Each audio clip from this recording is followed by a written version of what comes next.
Type का, वो जल्दी जल्दी समझना है।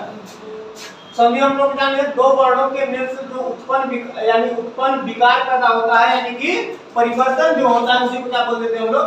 संधि। अब संधि हमारा कितने प्रकार के होते हैं? तीन, यानी संधि के प्रकार या भेद। कई तो किताब में लिखा रहेगा भेद यानी कि प्रकार, यानी कि प्रकार उसी का।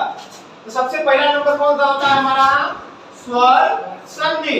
स्वर संधि पहला नंबर। स्वर संधि के में क्या होता है? दो स्वरों के मेल से उत्पन्न विकार, यानी जब दो स्वर मिलेंगे तो उत्पन्न विकार होगा, यानी कि परिवर्तन होगा। उत्पन्न क्या होगा? उसमें कुछ न कुछ परिवर्तन हो जाएगा, उत्पन्न हो जाएगा। जाओ फिर स्वर संधि उसी को कहते हैं। जब हमारा जब दो स्वरों को मिलाएंगे, इसमें कैसे कैसे वर्ण मिलेंगे? जब स्वर स्वर मिलेंगे, जब दो स्वरों को मिलाएंगे यानी मेल करने से हमें क्या पैदा हो जाएगा? विकार उत्पन्न हो जाएगा, यानी कुछ न कुछ परिवर्तन हो जाएगा। तो हम उसको क्या बोलेंगे?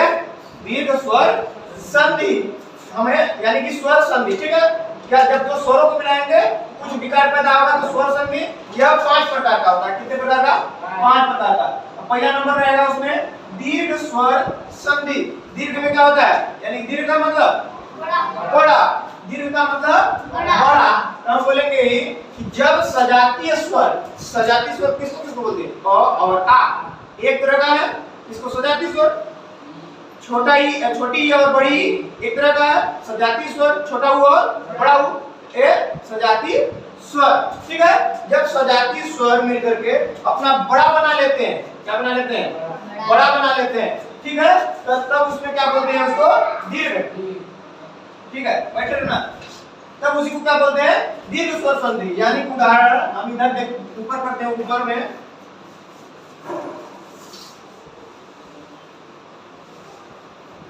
जैसे अ या फिर आ में क्या मिलेगा?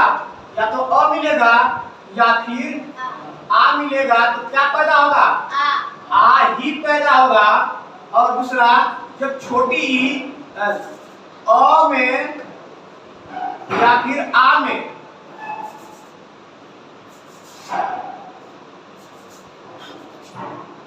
छोटी ई या फिर बड़ी ई प्लस छोटी ई या फिर बड़ी ई, तब दोनों मिलेगा तब क्या बनेगा?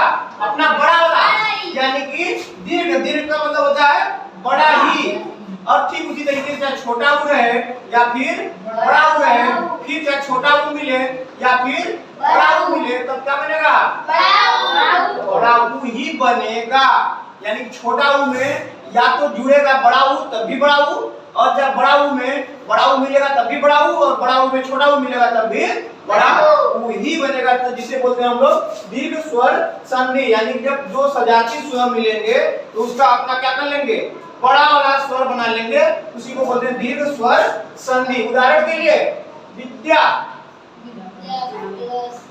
विद्या प्लस आलय, क्या लगेगा? ठीक है? देखो इसमें क्या लगा है? आ। क्या इसमें क्या है? आ। देखो ये वाला आ। अब आ में क्या जुड़ेगा?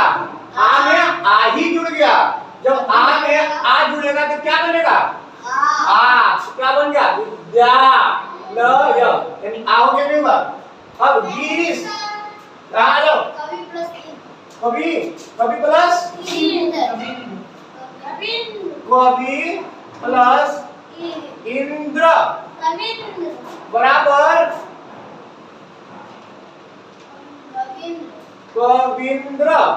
देखो इसमें छोटी ई है, कवि छोटी ई की मात्रा में बड़ी ई की मात्रा जब जुड़ रहा है, देखो पहले शब्द का अंतिम वर्ड, दूसरे शब्द का पहला वर्ड का ध्वनि। ध्वनि मतलब आवाज। इसमें छोटी ई है, इसमें बड़ी। जब छोटी ई या फिर बड़ी ई में छोटी ई या बड़ी ई है तब कोई भी आ जाए इसमें से तो बड़ी ई ही होता है। तो छोटी ई प्लस बड़ी ई बराबर बड़ी ई। समझ में आ गया? छोटा ऊ बड़ा ऊ का बताओ एक आठ उदाहरण।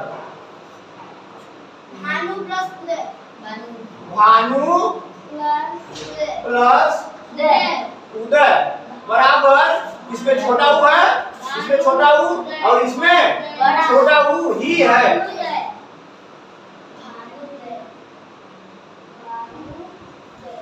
भानुदय। इसमें छोटा नु, इसमें छोटा ऊ, इसमें बड़ा ऊ, जब दोनों मिलेंगे तो क्या बनेगा? बड़ा ऊ। इस तरीके से हमारा दीर्घ स्वर संधि। कहां नहीं समझ में आया? यानी जब अपना स्वर का, अपना सजाती स्वर का बड़ा बनाए तो क्या बनाएगा? दीर्घ स्वर संधि। यानी दीर्घ का मतलब ही होता है बड़ा। नहीं समझ में आया? कहां तक लिखे थे? नहीं लिखे हुए हैं। हाँ लिखे हुए, सबकी भी करते हैं।